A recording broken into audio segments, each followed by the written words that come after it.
ஓம் ஐந்து கரத்தனை யானை முகத்தனை இந்தின் நிலம்பிறை போலும் ஏன்றனை நந்தி மகந்தனை ஞான கொழுந்தினை புந்தில் வைத்தடி போற்றுகின்றேனே. வான்முகில் வளாது பெய்க மலிவளம் சுரக்க மன்னன் கோன்முறை அரசு செய்க குறைவிலாது உயிர்கள் வாழ்க மேன்மைக்கொள் செய்வ நீதி விளங்குக உலகமெல்லாம். திருமந்திரம் ஏழாம் தந்திரம்.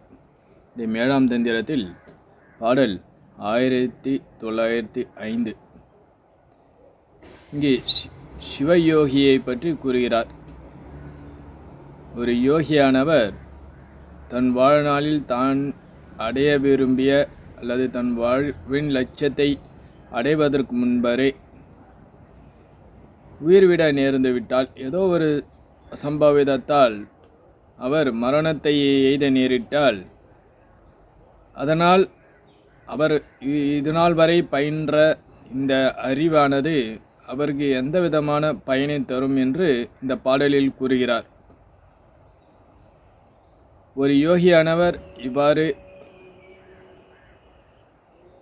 பயிலும்பொழுது, இந்த யோக நெறியில் பயின்று கொண்டு வரும்பொழுது ஏதோ ஒரு விதத்தில் மரணம் அடைய ஏற்பட்டால், அவர் மீண்டும் அடுத்த பிறவியில், அடுத்த மனித பிறவியில் எந்த பயிற்சினை எங்கு விட்டாரோ அந்த இடத்திலிருந்து அவருக்கு அந்த ஞானமானது உதித்து மீண்டும் இந்த ஞான மார்க்கத்தில் அவர் தன்னுடைய பயணத்தை தொடர்வார் என்று இந்த பாடலில் கூறுகிறார் திருமூல நாயனார் அவர்கள். பாடல்: சிவயோகி ஞானி சிதைந்து உடல் விட்டால்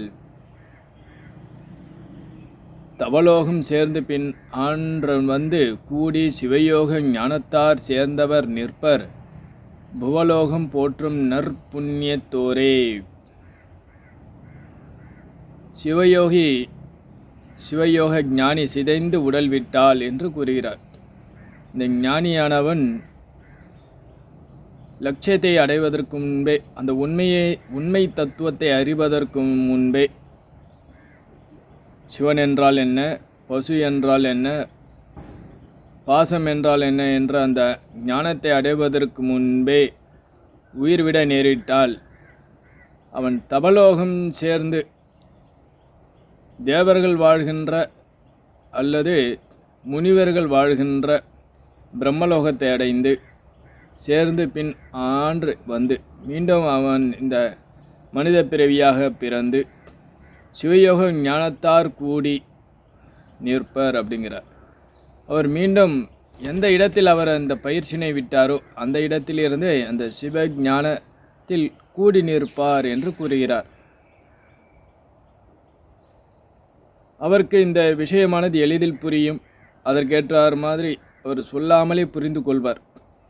உதாரணத்துக்கு ராமகிருஷ்ண பரமஹம்சர், ரமண மகரிஷி போன்ற ஞானிகள், இவர்களெல்லாம் முற்பிறவியில் தான் படித்ததன் பயனாக இப்பிறவியில் அவருக்கு எளிதாக அவர்கள் சிறு வயதிலே இந்த ஞான மார்க்கத்தில் அவர்கள் தங்களை ஈடுபடுத்தி கொண்டார்கள். அதுபோன்று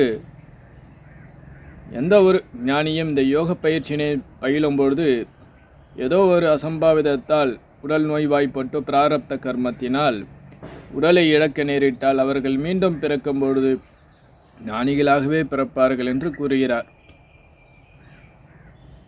பகவத்கீதையில் கூட ந பிரணஷ்யதி, இந்த யோகத்தில் எவன் ஒருவன் ஈடுபடுகின்றானோ அந்த பக்தனானவன் நாசத்தை அடைவதில்லை, இந்த யோகமானது வீணாக போவதில்லை, அவனுக்கு பயன்படுகிறது. நாம் இந்த உலகத்தில் சம்பாதித்த பொருளெல்லாம் நாம் இந்த உடல் அழிந்துவிட்டால் அந்த பொருள் நமக்கு பயன்படாமல் போய்விடும். அது அடுத்த ஜென்மத்திலோ அல்லது நமக்கு எந்த விதத்திலும் பயன்படாது. இந்த உடலும் சரி, இந்த உடலால் சம்பாதிக்கப்பட்ட பணங்களும் சரி, தன தானியங்களும் சரி. ஆனால் இந்த அறிவானது மீண்டும் அடுத்த பிறவிக்கு அவனுக்கு பயன்படுகிறது. ஒருமை தான் கற்ற கல்வி எழுமையும் ஏமா புடைத்து என்று வள்ளுவ பெருந்தகையினுடைய வாக்கு. ஆக இந்த யோக நெறியில் பயில்பவனுக்கு இந்த விஷயமானது அவனுக்கு பயனை தந்தே தீரும் என்று கூறுகிறார். உலகியல் படிப்பெல்லாம் இந்த பிறவியில் இந்த உடல் இருக்கும்பொழுது மட்டுமே. இந்த உடல் அழிந்துவிட்டால் அந்த படிப்பும் அழிந்துவிடும். ஆனால் இந்த தேடுதலான இந்த உண்மையை தேடுகின்றவனுடைய அந்த யோக வாழ்க்கையானது வீணாகுவதில்லை என்று இந்த பாடலில் அழகாக நமக்கு எடுத்து கூறுகிறார் திருமூல நாயனார் அவர்கள். புவலோகம் போற்றும் நற்புண்ணியத்தோரே என்று கூறுகிறார். புவலோகம் போற்றும் நற்புண்ணியத்தோரே, அவர்கள் மீண்டும் பிறந்து மீண்டும் நல்ல புகழின் உச்சிக்கே செல்வார்கள். அனைவராலும் போற்றப்படுவார்கள். எங்கோ பிறந்தாலும் இந்த உலகம் முழுக்க அவர்களுடைய புகழானது பரவி கிடக்கும். காரணம் என்ன? அந்த புண்ணியத்தினால் அவர்களை காண்பதற்காகவே மக்கள் வருவார்கள். அவருடைய பேச்சை கேட்பதற்காகவே மக்கள் ஆர்வத்துடன் இருப்பார்கள்.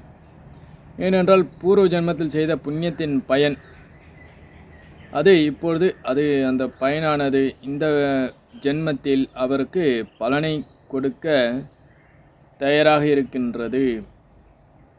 அழகாக இந்த பாடலில் கூறுகிறார். ஆகவே யோக நெறியில் ஈடுபடுபவர்களுக்கு எப்பொழுதும் தோல்வி என்பதை கிடையாது, இதில் வீணானது என்பதை கிடையாது, எப்பொழுதும் வெற்றியே என்று இந்த பாடலில் மூலமாக நமக்கு எடுத்து கூறுகிறார். மீண்டும் அடுத்த பாடல்களில் பார்த்து மகிழ்வோம். மூர்த்தியெல்லாம் வாடி எங்கள் மோனகுரு வாடி, அருள் வார்த்தை என்றும் வாடி, அன்பர் வாடி பராபரமே. ஓம் சாந்தி சாந்தி சாந்தி. ஹரி ஓம் ஸ்ரீ குருபியோ நமஹ. ஹரி ஓம்.